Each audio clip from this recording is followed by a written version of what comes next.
Taurus PT-22 here, and I'm doing a gun review. It's been the first one in years now. This is going to be on the Taurus PT-22 Poly. And as you can see, magazine's unloaded. Tip of barrel, and it is unloaded.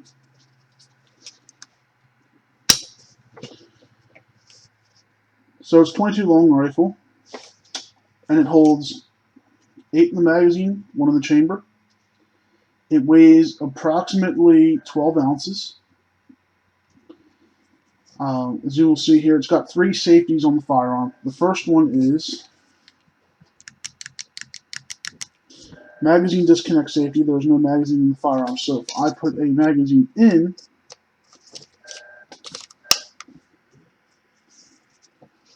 it will fire. We also have a slide safety, so with that on, it's not going to fire. The other thing we have is the Taurus keyring safety. So if you actually have a keyring for it, which they all come with, you can twist that with the key, and it'll pop up, and it'll make it impossible to fire. So if that's something you're into, I'm not into that, but if you're into that, hey, you know, it's there for you. This is also, I guess I should keep this in to show you. This is a double action only. So every time I pull the trigger, I have to, it'll fire around, and I have to pull the trigger again all the way back.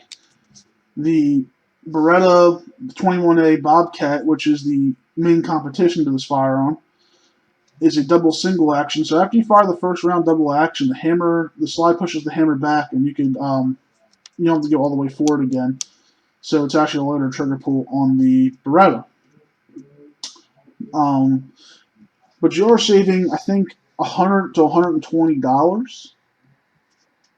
And this is actually a slightly lighter weight gun, but it does have a couple of issues. One is all the safeties, right? A lot of us don't want all those safeties on a firearm. The other thing is the handle is a little bit thick, I'll be honest with you. It's not bad for someone with big hands like me, but it's thicker than your smartphone. It's probably going to be a little bit thicker than your wallet. So it probably, you know, it'll print here, but I mean, you could probably get away with the deception of it's a wallet in the pocket. No one's really going to care. I mean, no one's really going to look at you and say, oh, he's got a firearm in his pocket or anything. But it's still, I'm not really big on things printing when I'm carrying them. I'm just, you know, I'm not, that's me. But, you know, I didn't buy this for concealed carry, I'll be honest with you. What I bought this for was for plinking purposes. And for that end, it's a very good firearm. It's something that I bought on the cheap for $219. $219 out the door. Not a bad deal. You know, it's very attractive for a $219 gun, and I think the most I've seen it go for is about $270. So for that, I mean, sure, you know. And it's got really attractive scaling, and I do like the stainless steel with the polymer frame. I think that's very nice looking. And they do have other colors. I've seen them in pink, and I think I've seen them in green. And I've also, yellow, but the yellow looked kind of tacky, I'll be honest with you. I wasn't really crazy for it. But, you know, if you're in the yellow, hey, they got it out there. We also have a blued slide and barrel as well.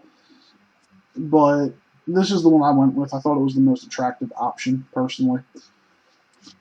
And, you know, the barrel is 2.33 inches, so it's not going to be, you know, wow ballistics for 22.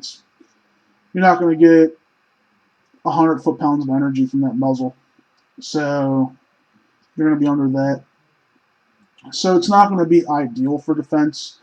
It can get the job done, don't get me wrong. If you're good with your firearm, I don't care what caliber it is. If you're hitting them in the head, in the throat, whatever like that, you know, if you're good with that, you will get the job done. But you really got to do your part. and there's little room for error or deviation. So keep that in mind if you're going to choose a 22. Now, the other thing you have to worry about with the 22 and semi-automatic is that it is rimfire, but if you get the proper ammo, it's going to be on a very off chance, albeit it is a chance, that you will have a misfire, where the hammer hits the primer and it does not fire the round. Now, with Remington UMCs and with CCI velocitors, mini mags, and VMAX, I believe it's, maybe I'm thinking of Hornady there, but there's another CCI that I shoot. It's got the it's copper plated. It's a copper plated 32 grain hollow point. It's not coming to mind right now. It's been a while. But it is one of their hottest loads. And yeah, so I shot all of those, and it was fine. I mean, it was flawless. I had 600 rounds through this during one day of shooting 22. And yeah, I had no issues with it. The only ones I had problems with were the standard pressure Federal blue box, which is like standard pressure, you know. It's just not going to push that slide back all the way.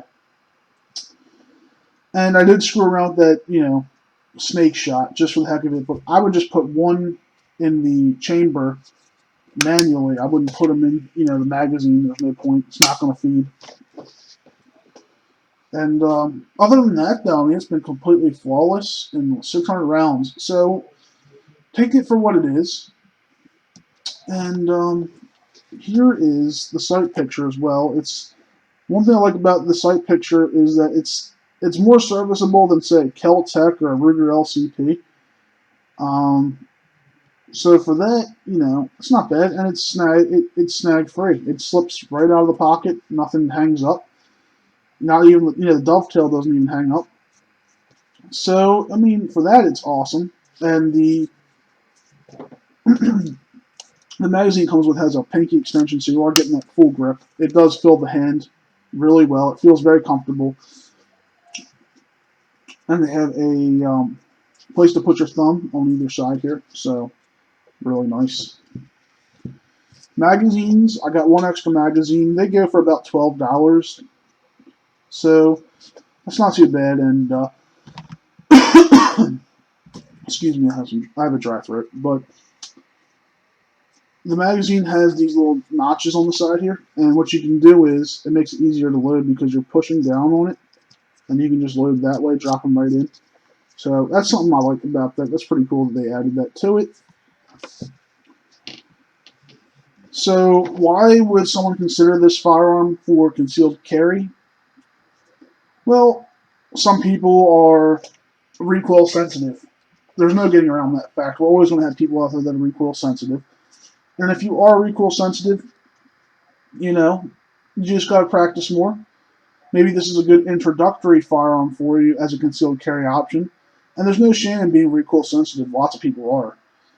If you have corporal tunnel or bad arthritis, you know, that's another reason.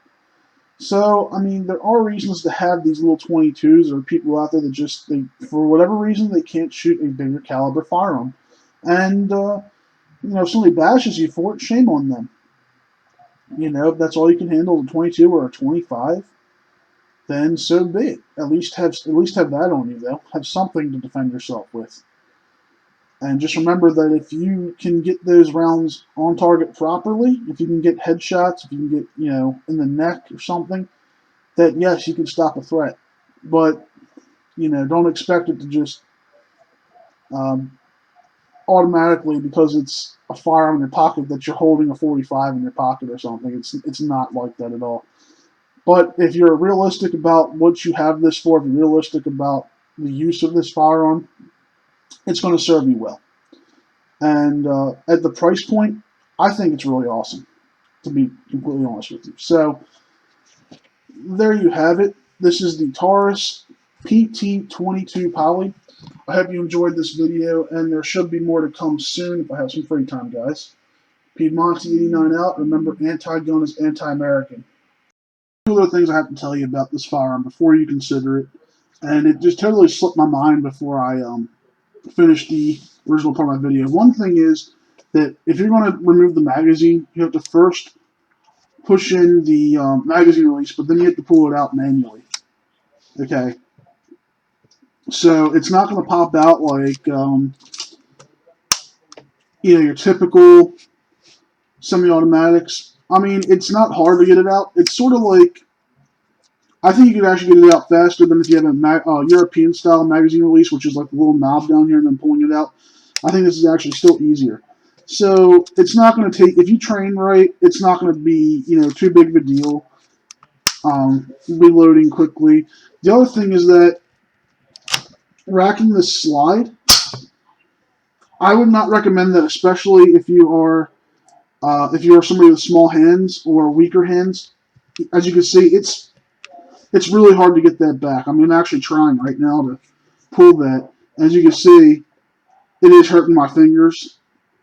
You can see the red mark there. It's not the way I would reload it. You would actually have to drop another round in here first, and then put another magazine in. So be aware of that. That is another con to the firearm. So just wanted to throw that out there so that you guys knew that ahead of time, so you can pick up the gun and you're like, oh wait, why is this not coming out? Or why can't I rack the slide? Well, those are actually two things that are actually part of the design of the firearm. So, all right, guys, I'm out.